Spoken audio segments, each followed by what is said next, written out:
Hello, world, the world of YouTube, and welcome back for Bhagavatam Thursdays, which is probably Wednesdays for you. Now, we are going to hear the person formerly known as Bharata's response to the king currently known as Rahugana. Maybe we should back up a second. Sure. I'll just quickly refresh you on the story. Bharata is a former emperor, reincarnated as a person who looks like a reject. Very mute type looking, deaf, dumb type person.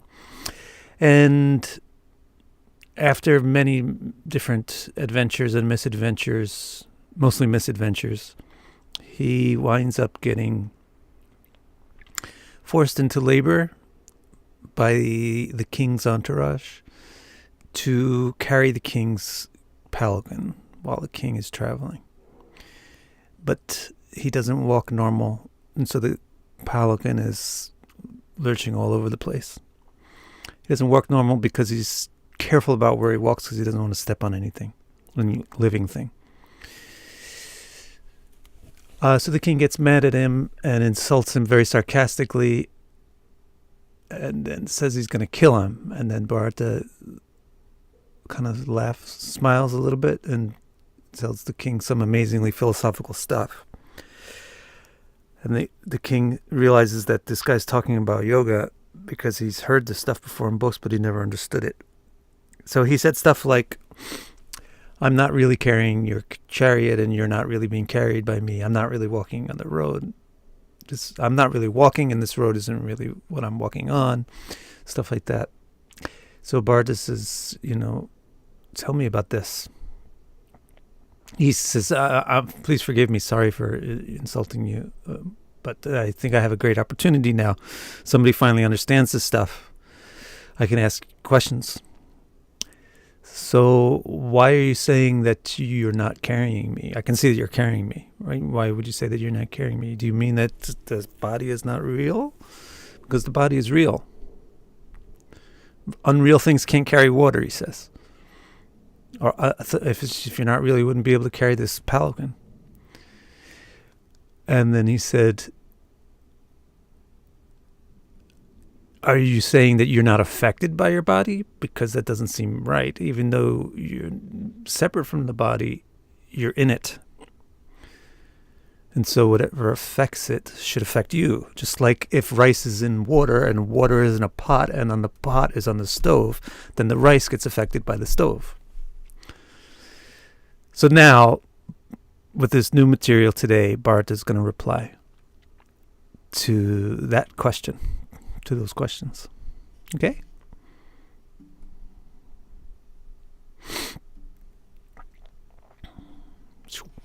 Okay, so let's take a look at it. So this is now chapter 11. Oh, look at that. We're in chapter 11 in Bhagavatam and Paladipika. So this is chapter 11 of the 5th book of Bhagavatam, Brahmana Uvacha. Notice they don't call him Bharata because he's not Bharata. We tend to call him Bharata just because that's who we originally were introduced to as this person. But now he's reincarnated. He's not Bharata anymore. He doesn't even really have a name. They just call him Brahmana, which means the teacher. Brahmana Uvacha, the teacher said, Akovida vada vadan. Vadasyato nati vidam varishta. Nasuryo hi vyavahara menam. Tadvava marshena sahamananti. So what he said is, so his first point that he says is, Akovida vadavana. COVID, of course, is the coronavirus, right? This was kind of funny because in Sanskrit, COVID means expert or very well-versed, well-educated, etc. Like doctor in English, Dr. David Frawley is David Frawley COVID. So like somebody that went through a lot of education is Covida. So he's saying akovida, not covida, covida vadavanan. Vada means like discussion, and vad it means discussion and it means words. So he says, you're talking like you're educated, but you're not educated. That's the first thing that the Brahmana Bharata said to the king.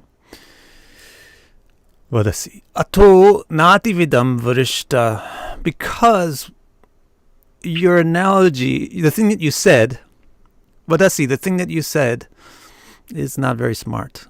Na ativida. It's a little bit smart, but it's not very smart. What's the thing that he said?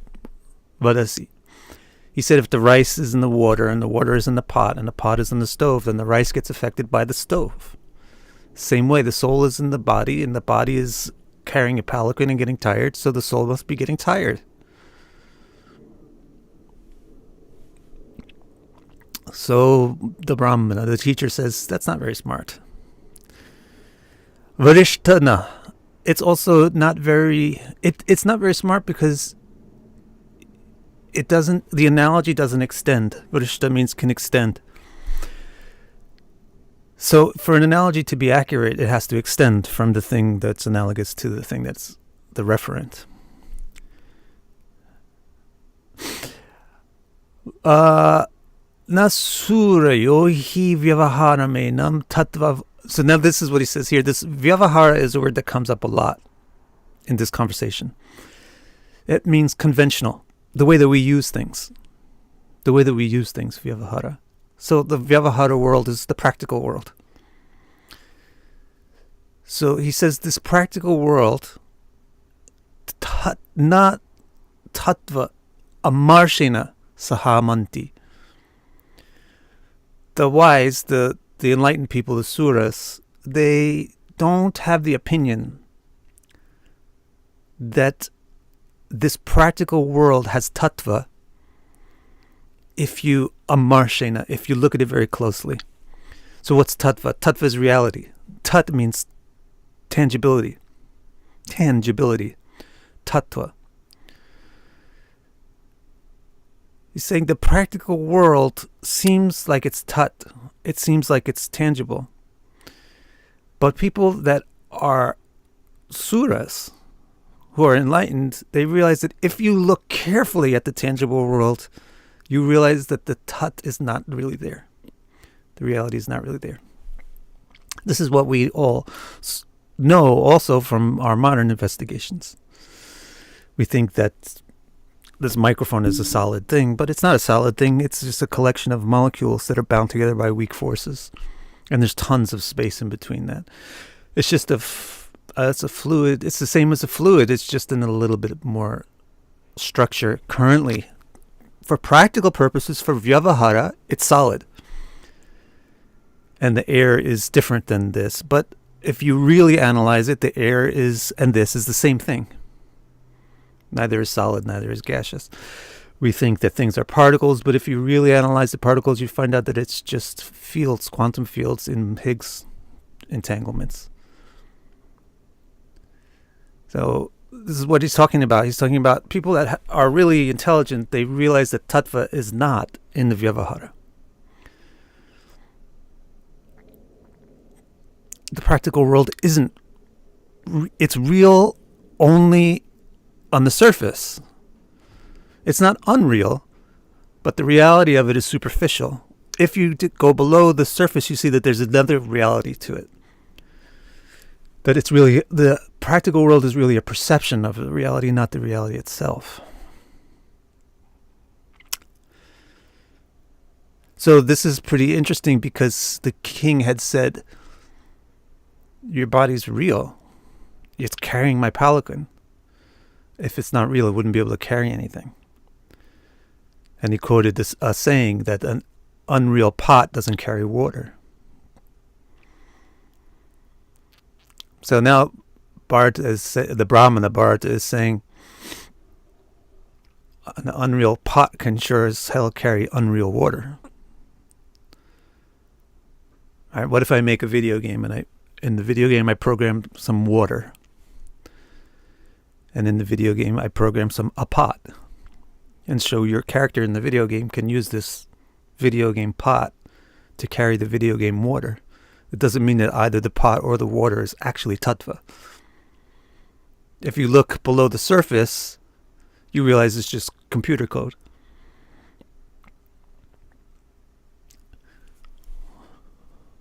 Okay, so the teacher said, you speak like an inexperienced person trying to sound experienced. The analogy you gave is not very smart and does not extend itself accurately. Truly wise people say the realness of the conventional world does not hold up under careful examination. So please understand this also. People sometimes get on a spiritual trip and they want to say the world is unreal. And then they might think that this teacher Bharata just said the same thing. He did not say that the world is unreal. Listen carefully to what he said. The realness of the conventional world does not hold up under careful examination. There is a realness to the world, but it's a perceptual realness. The reality is not actually the same as the way we perceive it, but there is a reality which is generating the perception. Let me see, it looks like somebody wrote something intelligent. Alf, Vic, if the soul is not in any way affected by the material world, why are we so attracted to it? And why can't we just abandon karma if we become aware that it's not real? Good question. We'll find out why. Have you ever gotten into it playing a game, a video game, or have you ever gotten into a movie? And then if somebody says, okay, it's time to go to sleep, do you want to stop and go to sleep? So how come? Because you're enjoying it. And also because most of the people that get addicted to alternate realities, whether it be drugs or video games or whatever, it's because they don't like the regular reality. They don't have any way to extract happiness from the regular reality. And so they feel the only way for them to extract happiness is in this perceived reality. And that is exactly the case. Why does the soul feel inextricable from its material circumstances? Because it's very, very, very deep in that situation. It does not have the ability to experience happiness outside of investing itself into its circumstances. Therefore, it continues to invest itself into its circumstances. You'll see this explained more again throughout this whole conversation. Bharata is going to talk exactly about that. So, second verse. Also, this is pretty wonderful. This is also exactly the way Krishna responded to Arjuna in Bhagavad Gita. The first thing he said to him was, Kovida, akovida. Akovida, kovida, vadavadan. Basically, I can't remember the exact words Krishna uses, but it's basically instead of kovida, I think he used the word pandita. This is, you're talking like, it sounds like you're educated, but the things that you're saying is actually uneducated.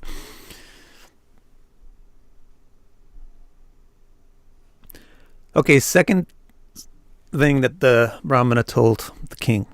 Tataiva rajan urugarhameda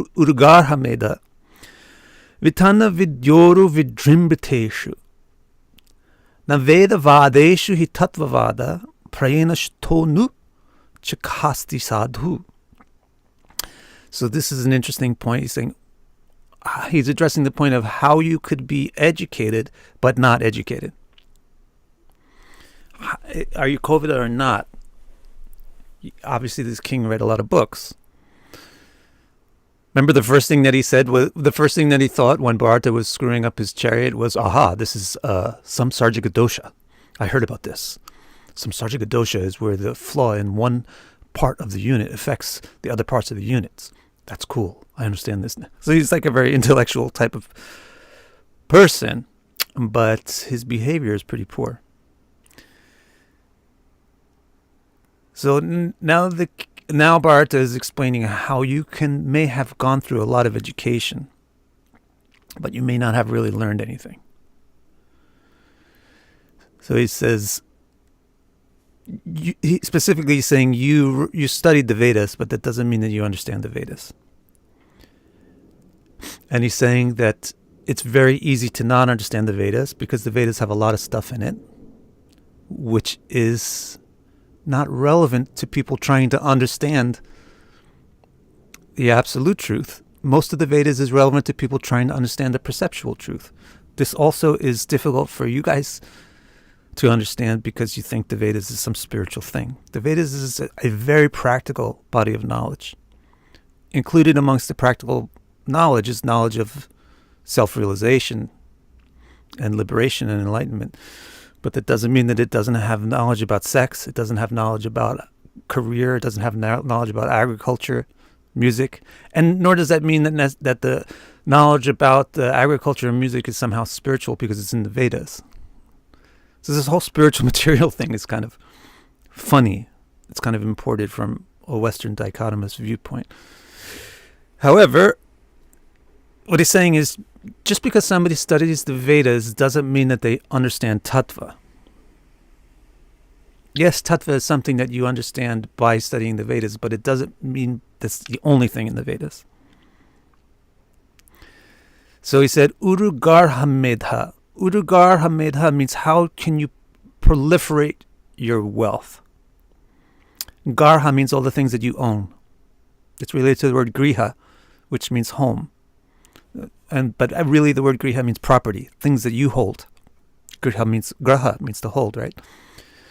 So garha means your property. Medha means the intelligence or the way of doing something. The techniques. Uru means to expand. Urugarha medha. The intellect or the techniques to expand your wealth. Vitana vidya. It's full of that kind of knowledge.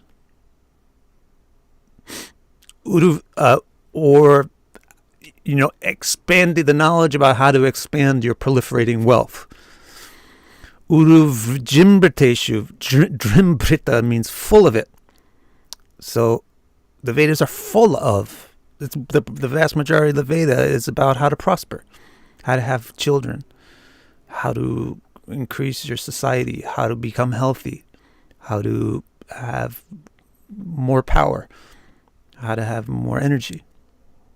Hey, now you guys are interested in the Vedas because that's what we're interested in, isn't it? Naveda vadeshu hitatvavada. This is a very quotable quote.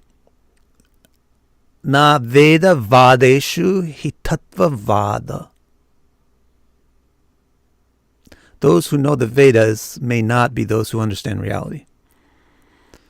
Because the Vedas are full of information about other stuff. Prayena shtonu.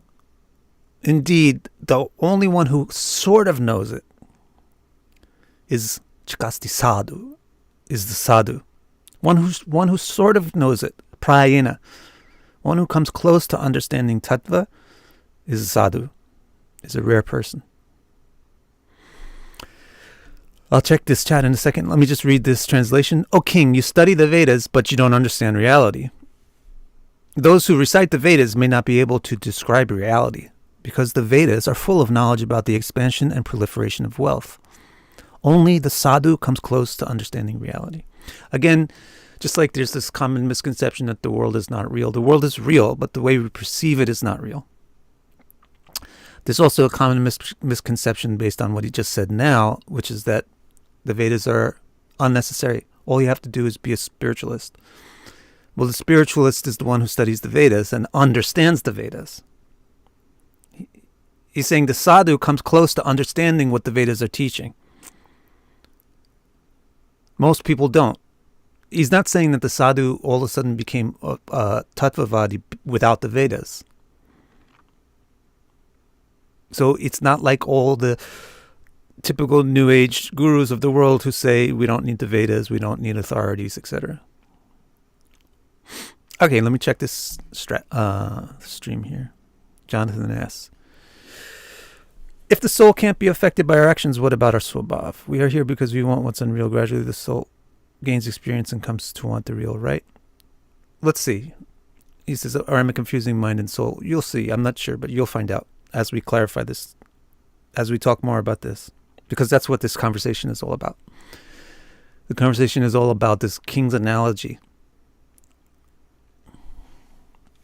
Let me see if I can say. So I don't know if the soul can't be affected by our actions. Really, the question is, if the soul can't be affected by our actions, then what about moksha? That's really where the question can come to.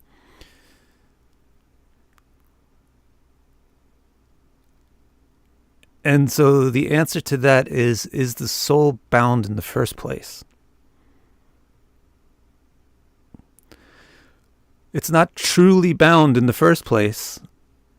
And what moksha is simply liberating it or removing it from its perception of being bound, from its perception of itself as something which is bindable. And so really what our actions are aimed at doing is, what the actions of a person questing for liberation, what they are aiming for is to, they don't affect the soul, but they affect the way the mind affects the soul. Oh gosh, does that even make sense? They don't affect the soul, but they affect the fact that the soul invests itself in the mind means that the soul's unaffectedness is irrelevant. Does that make sense? Okay. Nothing affects the soul, but the soul invests itself into something which can be affected, and therefore feels like it's affected. And so the liberation also doesn't affect the soul, but it just removes the soul's investment into something which can be affected. The soul is always liberated, but doesn't experience that. And therefore it's useless. The fact that it's liberated is useless if it's not experiencing it.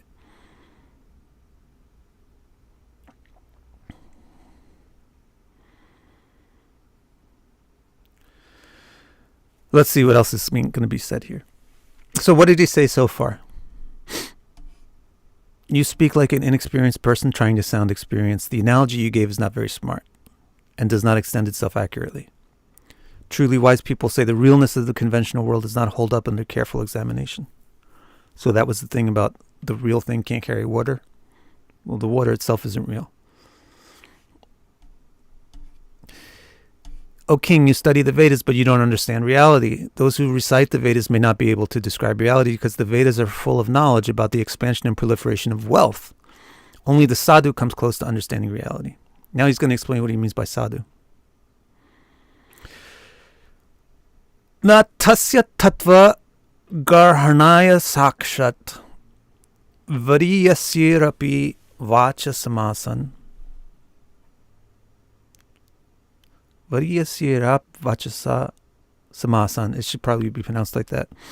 Swapne niruktya grahamedi sokyam nayasya heyanumitam swayam syat. Tattva grahanaya sakshat means to directly experience reality. Tattva, reality. Grahana, to grasp it. We use the word grasp in the same way we do in English. It means to experience or understand something. You grasp it. Tattva grahanaya sakshat. Directly. Not as an inference, not as an idea, not as a thought, but as a direct experience. Natasya. They don't get that. Who's they? They are the people who are interested in proliferation of wealth. Proliferation of possessions. Proliferation because of the feeling that the happiness comes from having things. Variyashapi vacha samasan. Even though they might put together very big words in very long sentences. That's what he said. Samasan means like a very big composition.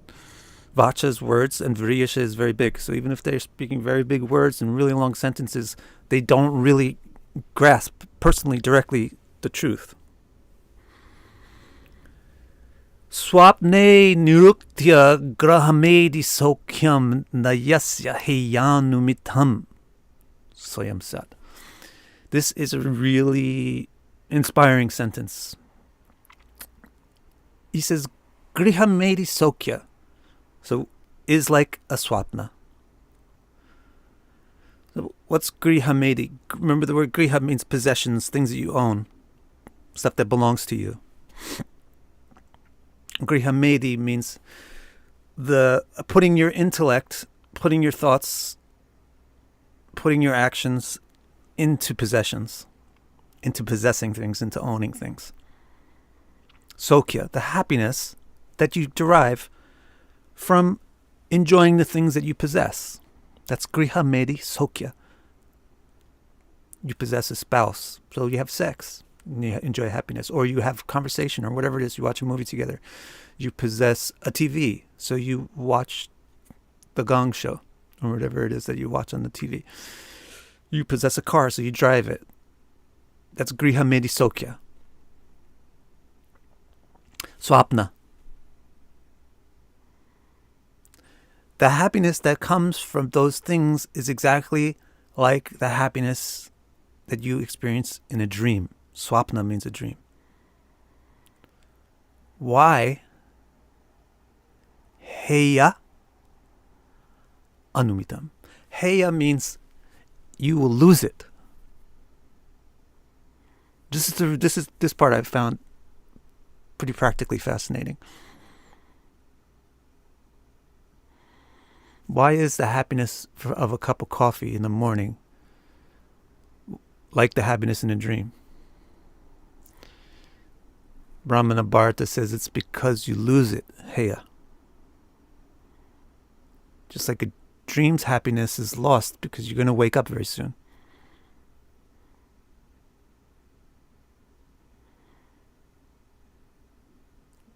That's interesting then. The happiness that we experience from the stuff that we own is temporary. We're going to lose it. It's going to go away. And he says that a person that doesn't realize that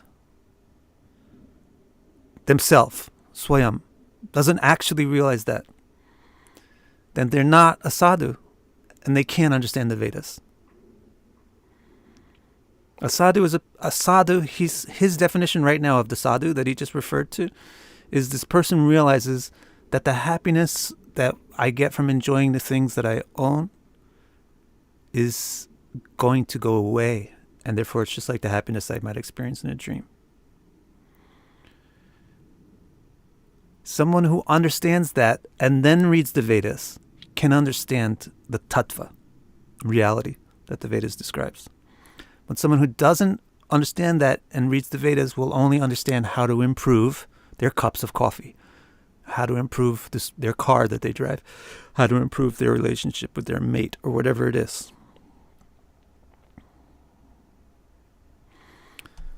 So it says, although their words are big and complex, if someone doesn't realize that the pleasures of possessions will vanish like a dream, they will never really grasp reality directly.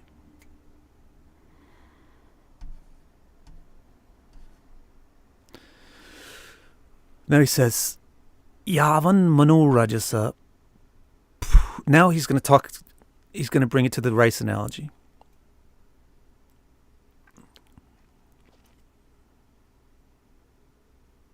Yavan Mano Rajasa Purushasya Satvena va Tamasa va Anuruddham Chetobir Akuti Biratanoti Nirankusham Kushalam Chetaram va. So he says here there's the Purusha. The Purusha is means person, right? What does person mean? Person means the actual living being, right?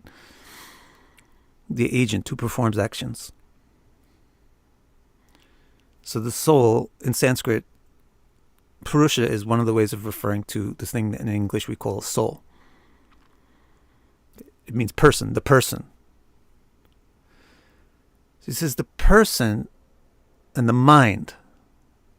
Mana is the mind. Yavan mana rajasa purushasya. The mana is a property of the purusha, purushasya.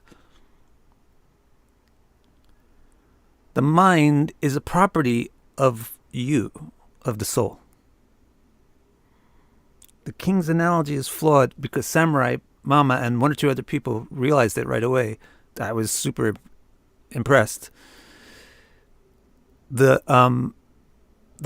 mind is not the person, but in the king's analogy, the rice, which is supposed to be the person, the soul. The rice in the pot, in the water, in the pot on the stove.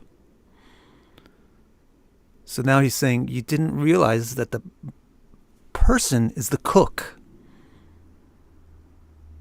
The person is not the rice. The person is the cook. What kind of analogy you made?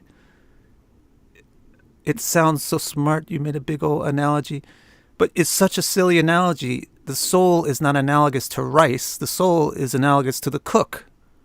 The soul is the person. Who's the person in the kitchen? The rice? No, the cook. Yavan mana rajasa purushasya. Now, he says, as long as the purusha's mana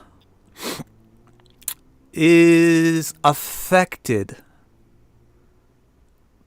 by various conditions. It could be affected by rajasa, sattva, or tamasa. Anuruddha means under the influence of. So as long as it's under the influence of these three things, which you probably have heard these words before, sattva, rajas, tamas, then that mind will produce problems. And in the next text, he's going to explain why it gets affected by those three things. If the mind is affected, so what are those things? Those things are the qualities of the observable world. And more to the point, those things, the quality of the observable world is the effect that it has on the observer. So these three things, sattvas, rajas, and tamas, are the effect that the observable world has upon the observer by way of the qualities inherent in the observable world. The effect is upon the mind, not upon the person itself, just like the stove affects the rice. How would the rice affect the observer, the cook? That's the title of today's stream. Think about the analogy. How would the rice affect the cook? If the cook chooses to eat the rice, then he's affected by the rice. But there's not an intrinsic relationship between the cook and the rice. The cook is not in the rice. The cook is not produced by the rice. But the cook can choose to be affected by the rice by voluntarily eating it. That analogy is accurate. If the person or the soul wants to be affected by the mind, then it can feel affected by the mind. And similarly, if you want to be affected by your food that you cook, then you can eat it.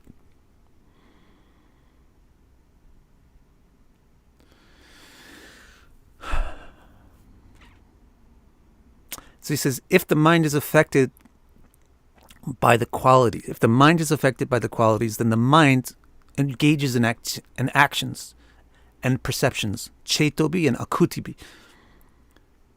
It gets motivations and perceptions that cause the proliferation of things, atanoti. And what proliferates? Nirankusham. What is Nirankusha? Very poetic. Nirankusha means unbridled. This is also a very important part of the statement.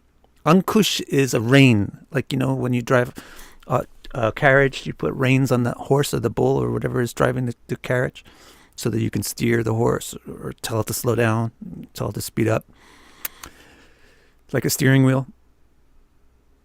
So that's what Ankusha is. Nirankusha means there's no rein. So like we would say in English, unbridled. So he says, if the influence of the three qualities is unbridled, naturally the mind will be influenced by the qualities of perceptions. That will happen to anybody, sādhu or not. But if we make no attempt to moderate and control the effect that the world has on our mind, then that's called nirankusha anuruta, unbridled influence. As long as the mind is unbridledly influenced by rajas, tamas, and sattva, then its perceptions, cetobir, and its inspirations for action, akutibhi, will create proliferation of kushalam and itaram. Kushala basically means happy stuff, and itara means the opposite. That's why there's so much philosophy like you can't have the good without the bad. But you can have the good without the bad. The soul itself is good without bad.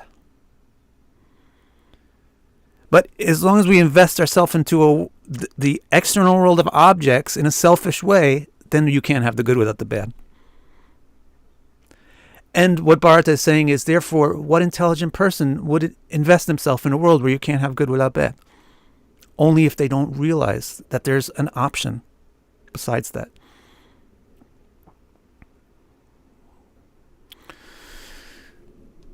So he says, as long as the influence of distorting passions, obstructing darkness, and revealing clarity are left unbridled in our thoughts, our perceptions and actions will oscillate between producing prosperity or poverty.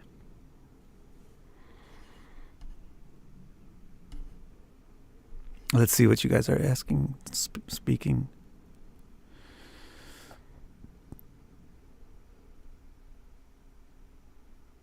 What's eternal? That would be the perceiver is eternal. Also, the mind is somewhat eternal.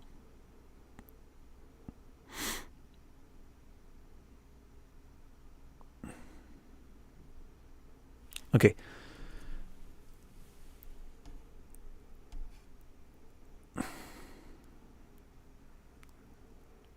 So we'll use this analogy here. You guys are talking about the news. So let's say you hear something horrible happens. This affects your mind.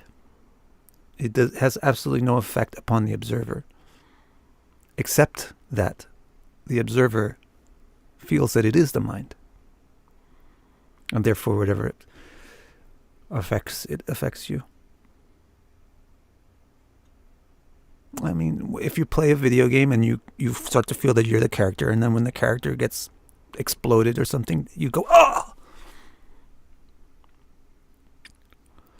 If you are watching a movie and you identify very much with the main character in there, and then something good happens to the person, you feel warm and happy.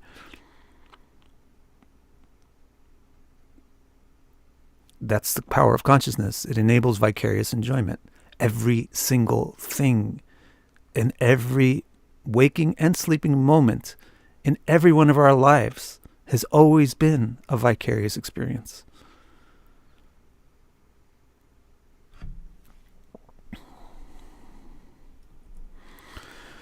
So what has he said so far? The teacher said you speak like an inexperienced person trying to sound experienced. The analogy you gave is not very smart and does not extend itself accurately.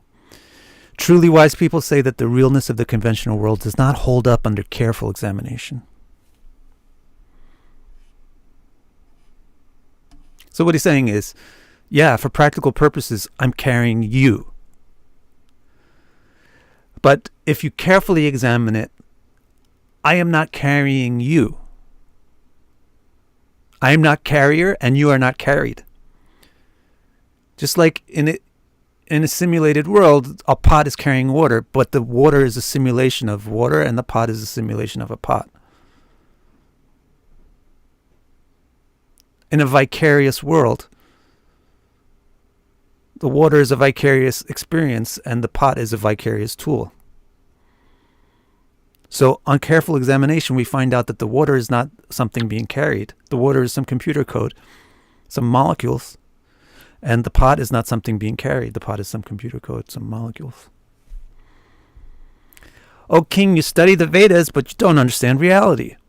Those who recite the Vedas may not be able to describe reality because the Vedas are full of knowledge about the expansion and proliferation of wealth. Only the sādhu comes close to understanding reality. Although their words are big and complex, if someone doesn't realize that the pleasures of possessions will vanish like a dream, they will never really grasp reality directly.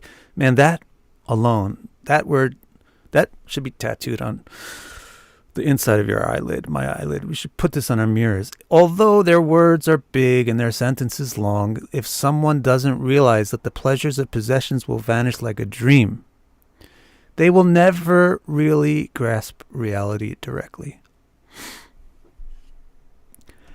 As long as the influences of distorting... So now, how would we not realize that our pleasures of possessions are like a dream? Because we're compelled into them by the vicarious experience. So that's what he's explaining now. As long as the influences of distorting passions, obstructing darkness, and revealing clarity are left unbridled in our thoughts, our perceptions and actions will oscillate between producing prosperity or poverty. Savasanatma vishayoparakto guna pravaho vikrita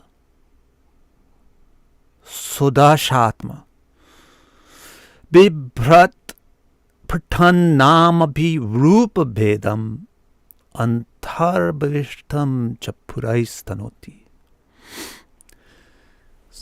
Then he says those qualities produce something called Vasana. So the person who's Vasanatma, the person who carries vasanas are desires. When we feel that something has a quality that we want to experience, we have Vasana. Also, if we feel something has a quality that we don't want to experience, we'll have a negative Vasana. So, for example, if you see a person that is, for whatever reason, attractive, then you develop a positive Vasana. You want some interaction with that person. If you see a person that you feel, for whatever reason, is very unattractive, then you develop negative Vasana. You want to not have interaction with that person. So the qualities positive, negative, in the observable world produce Vasana, which is desire. Vishaya uparakta, to interact with and enjoy the thing which has been observed, the Vishaya. The cause of the Vasana is the guna pravaha. The guna is what stimulates the Vasana.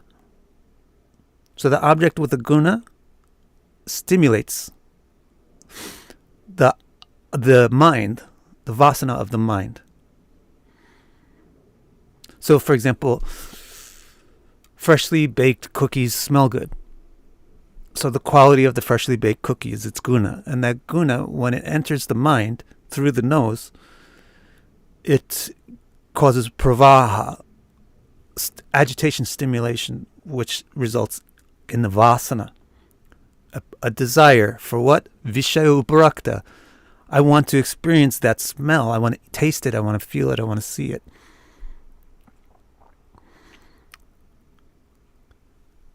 That desire to experience the object is what causes pritak nama and bheda rupa. It causes us to develop different identities and forms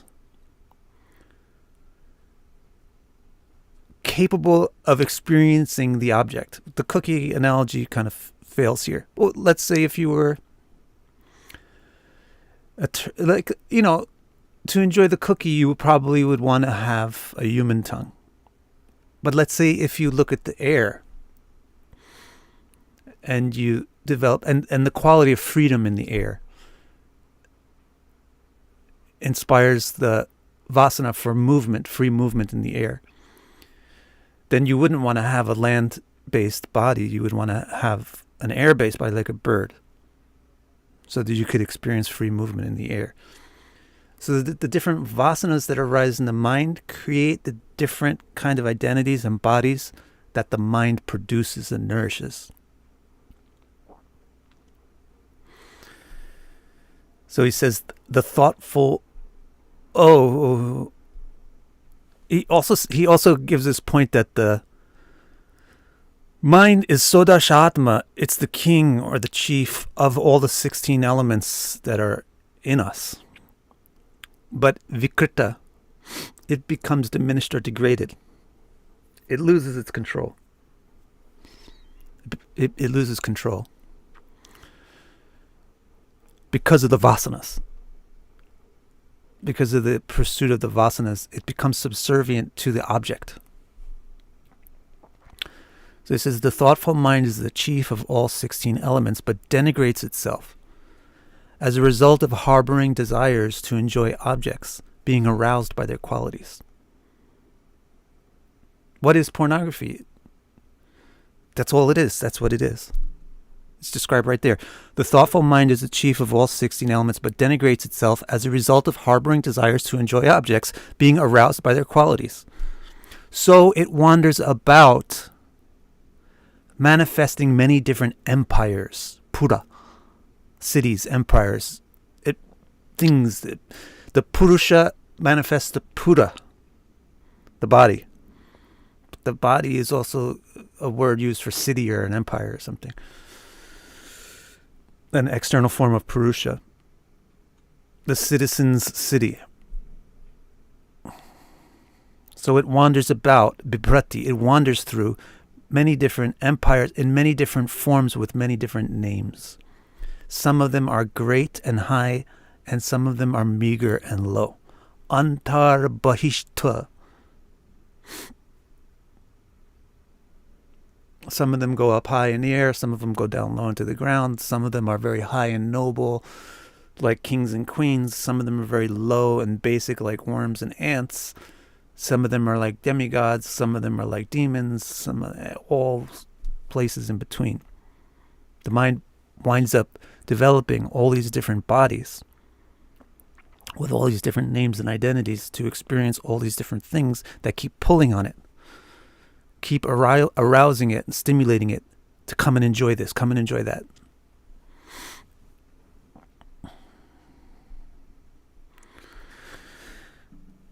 Let's see, Maria has a question. It's about charts, so that's off topic.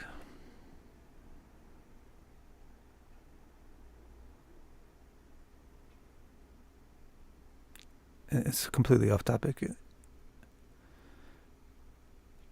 it's also not the way I teach astrology. Abhinav Jain says, is this Purva versus Darshan being embodied in your possessions relationships as opposed to this? I'm not sure what that question is. Sorry.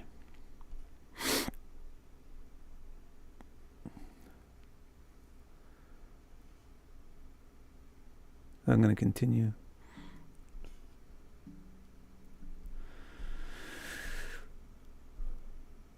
The teacher said, you speak like an inexperienced person trying to sound experienced. The analogy you gave is not very smart and does not extend itself accurately. Truly wise people say that the realness of the conventional world does not hold up under careful examination. O king, you study the Vedas, but you don't understand reality. Those who recite the Vedas may not be able to describe reality because the Vedas are full of knowledge about the expansion and proliferation of wealth. Only the sādhu comes close to understanding reality. Although their words are big and complex, if someone doesn't realize that the pleasures of possessions will vanish like a dream, they will never really grasp reality directly. As long as the influences of distorting passions, obstructing darkness, and revealing clarity are left unbridled in our thoughts, our perceptions and actions will oscillate between producing prosperity or poverty.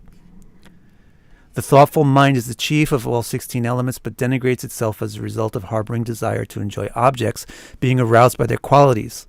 So it wanders about, manifesting many different empires in many different forms with many different names, some great and high, some meager and low. Next he says, so I don't know, it may be slightly over the head. He's responding to this analogy. He's explaining the flaw in the analogy. Dukkam sukham vyatiriktam chativram. Kalopapannam palam avyanakti alingya maya rachitantaratma sadehinam sangsriti chakrakuta. He says, dukkha and sukha is a vyatireka. Vyatirikta. Rikta means reality. It's another way of saying reality. Rik. And vyati means counter reality. A counter reality. So a vyatirikta is just a perception as opposed to an objective reality. A vyatirikta is a subjective reality. Dukkha and sukha are subjective. What is dukkha and sukha? That's happiness and unhappiness. Happiness and unhappiness are subjective realities. They're two extremes. They're tivras on the spectrum of subjective reality. Kala upapanam palam. The mind with the vasanas, the desires to enjoy the tantalizing perceptions and objects,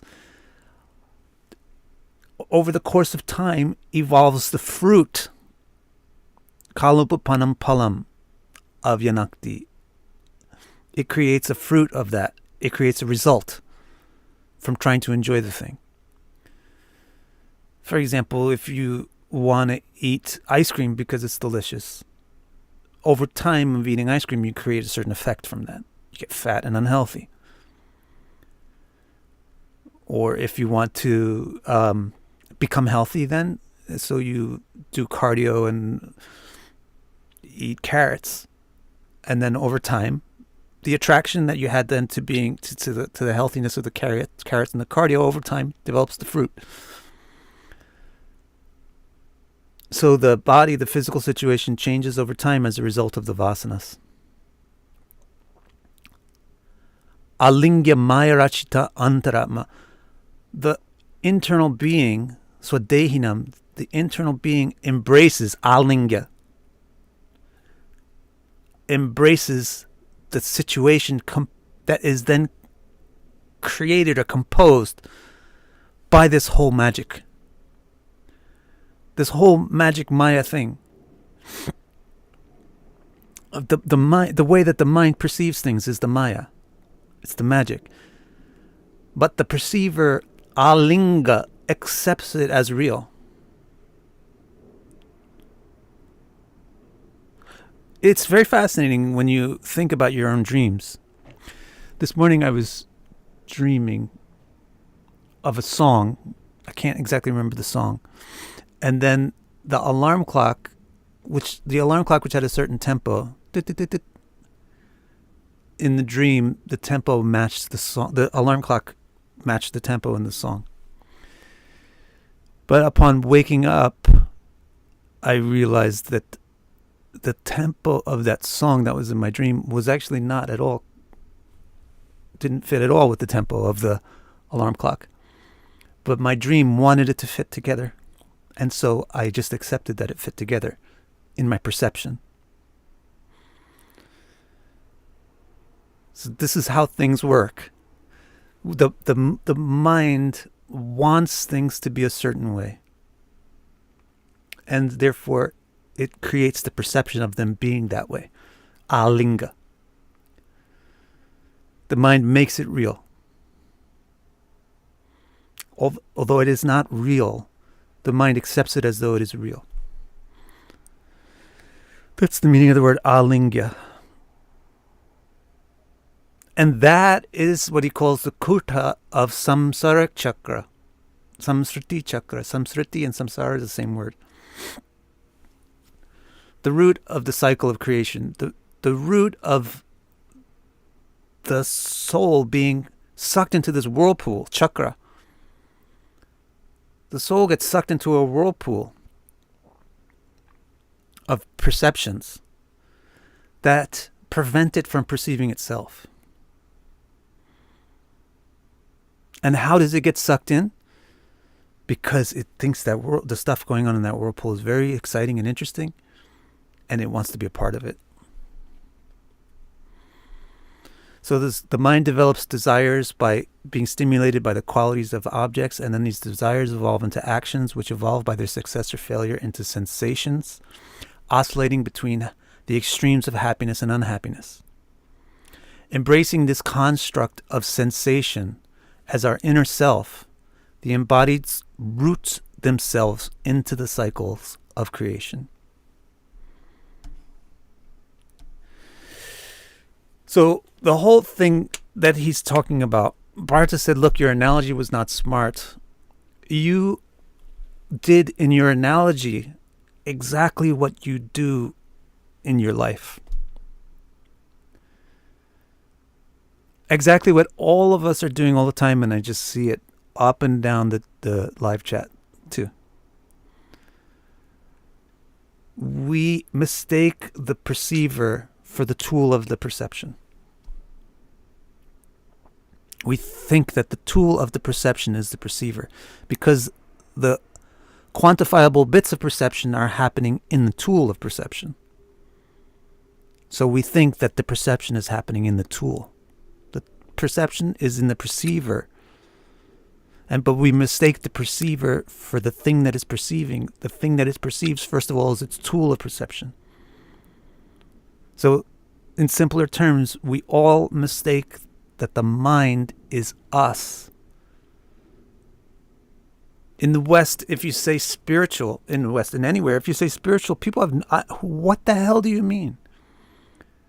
Spiritual. Anything which isn't carnal is spiritual these days. But spiritual is not necessarily not physical.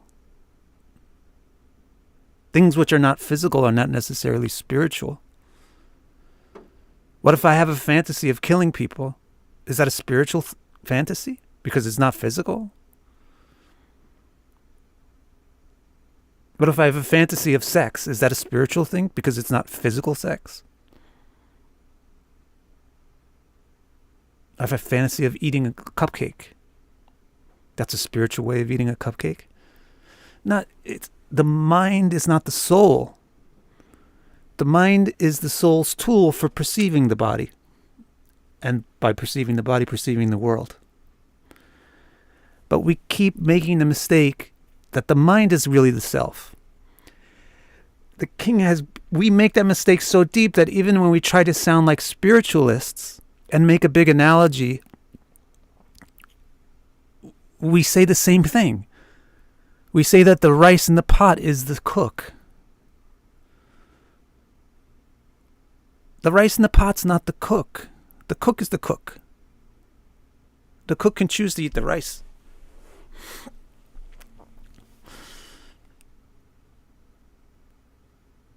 So yes, the world affects the mind.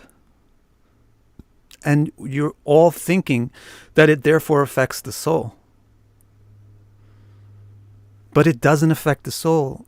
Your greatest depression has no effect on your soul. And your greatest happiness has no effect on your soul.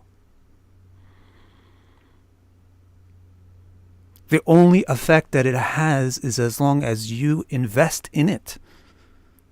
As long as you don't realize that it's not having an actual effect on you. The perceivable world is not unreal, but the reality of it does not hold up upon careful examination. Our happiness and our depression is not unreal, but does not have reality if we carefully look at it. Happiness and depression is something which occurs in our emotional tool, of which we are the observer.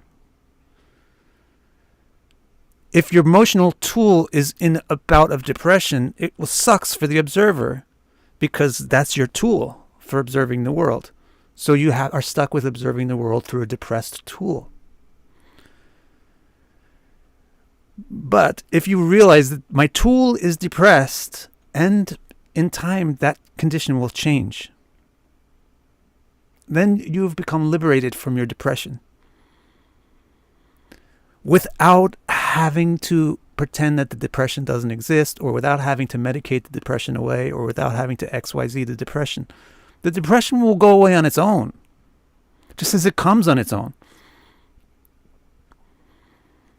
And so will the happiness, just like a dream.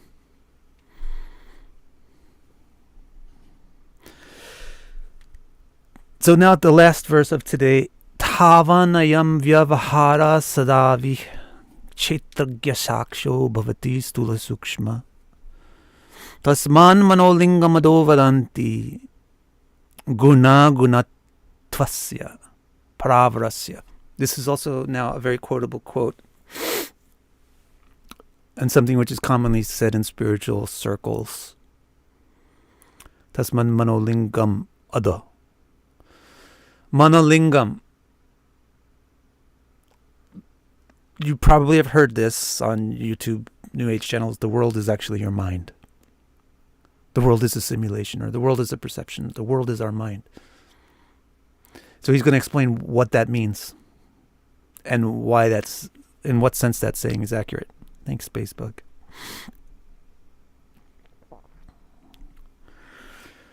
So he says, while the soul is invested in its vasana, in pursuing its vasana, then vyavahara sadavi, it keeps existing. It keeps existing on that conventional plane, practical plane, vyavahara. Kshetragya saksha. This kshetragya is another important word. Kshetragya is another word for soul in Sanskrit. Purusha kshetragya. In Bhagavad Gita chapter 13, those are the topics. The topic is what's Purusha, what's Kshetragya. Kshetra means field, and Gya means perceiver or knower. So the Kshetra is the world, and the Kshetragya is the soul, the one who perceives the world. The Kshetragya is the Sakshi, the observer. If you observe someone doing something nice for somebody, or if you observe somebody doing something terrible to somebody, you feel affected by it vicariously because you have observed it. But you are not actually directly affected by it. In the same way, the soul feels, the observer feels depressed, feels tired, feels ugly, feels pretty, feels fat, feels fit, but isn't really fat, fit, pretty, ugly, male, female, young, old, black, white, orange, ant, Brahma. The soul is the witness of those conditions. Stula Shukshma, those different kinds of conditions. And also Stula Shukshma means the subtle and the gross. Stula Shukshma, you can say, means fat and skinny. But Stula Shukshma also means gross or subtle. Gross meaning obvious, and Sukshma meaning not obvious. So the soul is the observer of the thing that it's creating, both in its obvious sense and in its subtle sense. The subtle sense is the mental sense, and the obvious sense is the physical sense. Stula Sukshma means mental and physical. But we all think that the mental sense is the soul. The soul is the soul is a product of the brain, or the emotions. It's not. The product of the brain and the emotions and etc., all the different things that happen by neurological interactions, is something that the soul reads. It's something that the soul sees, experiences. The soul is the conscious observer. It's not the mind. It's not the brain. It's not any brain wave or anything like that. Nor is it the body.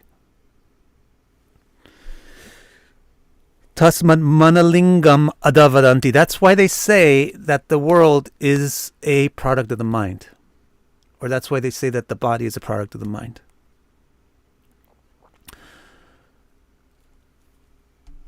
So here's what he says. This creates a constant stream of transforming conventional properties like big, small, fat, skinny, etc. The soul becomes their observer, and this is why they say attractive or unattractive, superior or inferior. These are all manifestations of your mind. So the king also was saying, look, I'm the king. Bharata told the king, you're ordering me around, but are you really Do you really deserve to order me around? You're the king and I'm the slave. Big deal. By chance, it could have been the other way around. And how long is it going to last that you're the king and I'm the slave? And the king's reply was, what are you talking about? I'm the king and you're the slave. Why are you philosophizing about that? This is just a practical thing. So now he's also addressing that. He's saying this concept that somebody is inferior to somebody else, or something is high, something is low, or something is hot and something is cold, is not real. It's only real as a perception. That's why we say that the mind creates the world. Because the world is our perception, and the perception tool is the mind. That's why all these differentiations and distinctions between master, servant, king, subject, etc., etc., etc., are mental. They're mental things. They're not real things. And mental things create physical situations, but don't affect the observer unless the observer observes them.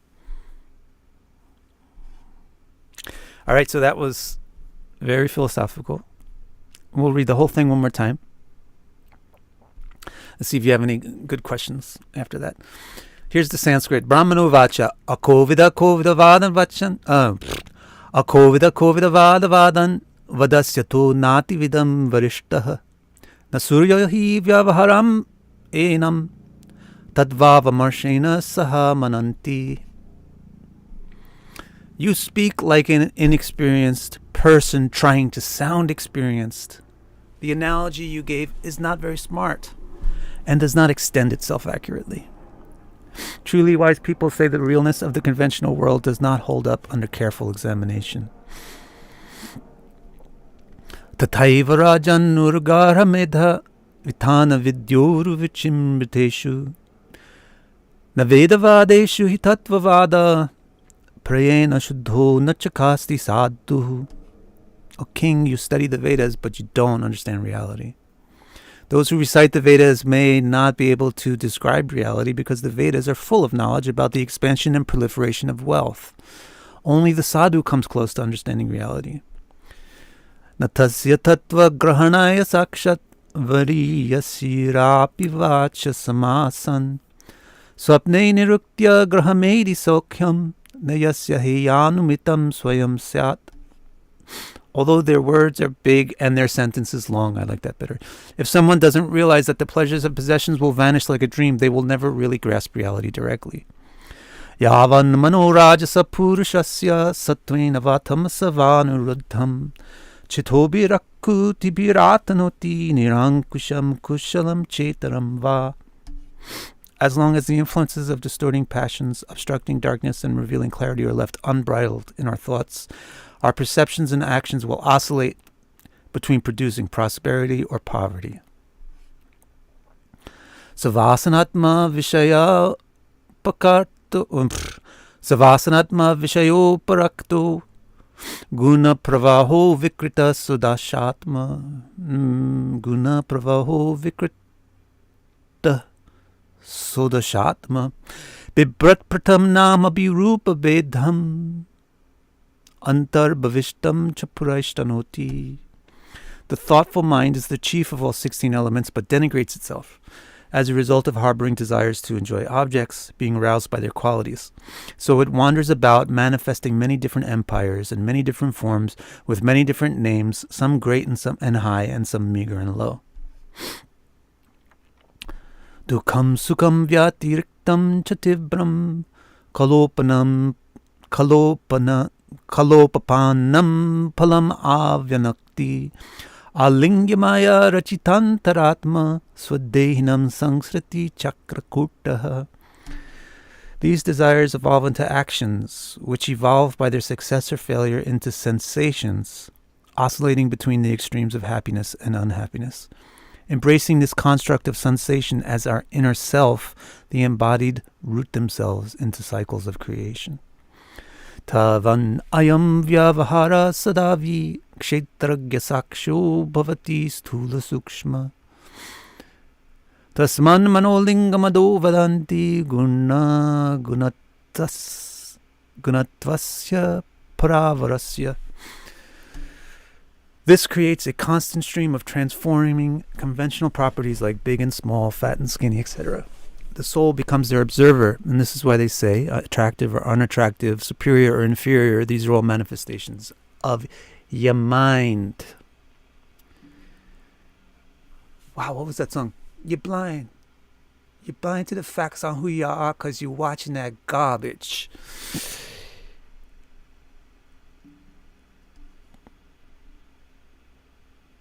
That's it. You're blind to the facts of who you are because you're watching that garbage. She watched Channel Zero. That was the song. So that's going on. The mind, the soul is watching Channel Zero, which is the mind, obsessed with external qualities, and so it's blind to the facts of who it is. All right, let me see if you have a question. Are there multiple observers or just one? There's multiple observers, which are all multiple terminals for one mainframe. So there's one primary observer, which is called Vishnu or Paramatma, but this primary observer has many terminus, many locations, and those are called Atmas.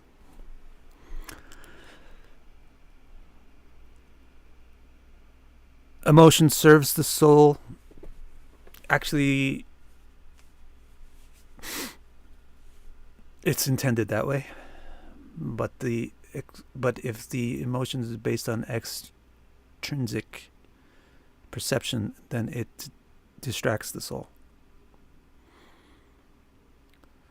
Davana says, if the mind is perceiving the world, but the perceptions are unreal, then one is the mind perceiving. It's perceiving unreal perceptions. Like if you perceive a movie, you're not watching a human doing anything, but you're watching light on the screen. That's what he means by Vyavahara is real. The conventional world is real on the surface, but underneath the surface, it's not actually what you perceive it as. The reality of it is not what you think it is.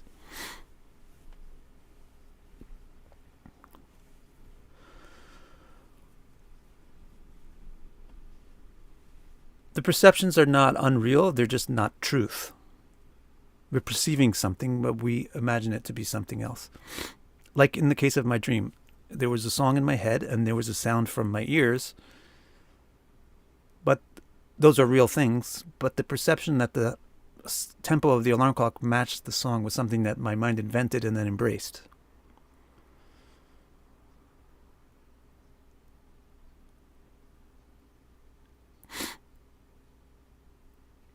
There are multiple perceptions, so there are multiple worlds or realities. There are multiple worlds or realities, but as I said, there's one perceiver with many. There's one mainframe with many terminals.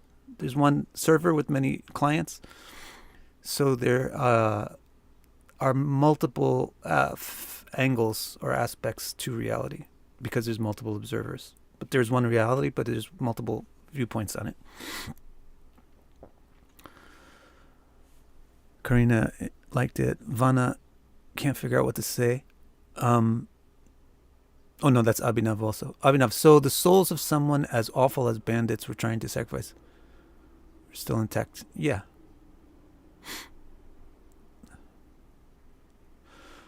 Michelle, what's the role of intelligence? Is that also quality with the mind? The intelligence is the first tool of the mind. So the mind is the first tool of the ego. The ego is the first evolute of the soul's interest in Prakriti. This is all from Kapila's third canto. The consciousness investing itself or interested in Prakriti, external perceptions, the first impact of that is to create a locus point for itself, to create an identity point for itself within the Prakriti, and that's called ahamkar. Then as a result of having a locus point, it can then have aspirations to interact with the stuff, with the Prakriti around it. That's called manas. And then to actuate its desires and improve its perceptions, it develops a tool called buddhi, which is intellect. So buddhi is or intelligence is the tool of the mind. Intelligence is the thing that tells the mind, hey, what is this raw data? When you watch a movie, you're watching a bunch of light on a screen, for example, but how is it that you think that you're seeing a handsome man saving the world from an atomic bomb? Because your intelligence is putting together the patterns of the light and recognizing it as this is a bicep and this is a thigh and this is an atomic bomb and that's a beard or stubble. So this is a man saving the world from an atomic bomb, and it relays that information to the mind.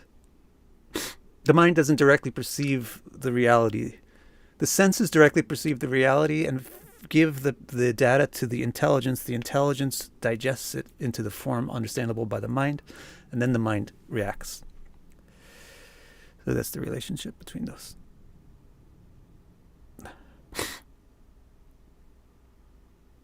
Why does Vishnu want to have multiple perceivers? Because perception is boring by itself. He wants to interact with other people.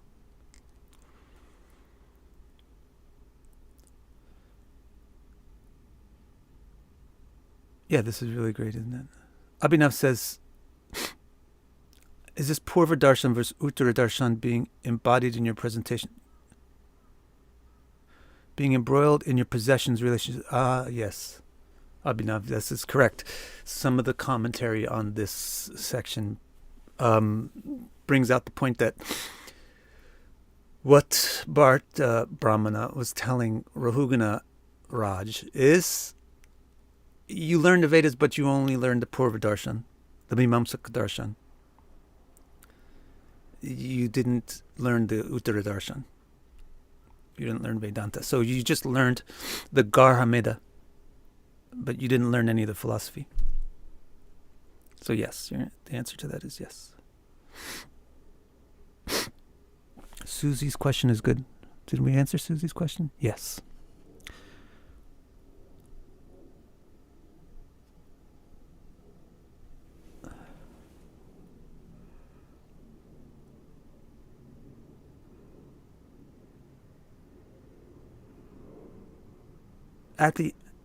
Let's see, there's two more questions. Everything here is intended to serve the soul then? Correct. But remember, the soul is a terminal on the mainframe. So really, if we say everything is intended to serve the soul, then everything is intended to serve the soul, the mainframe soul.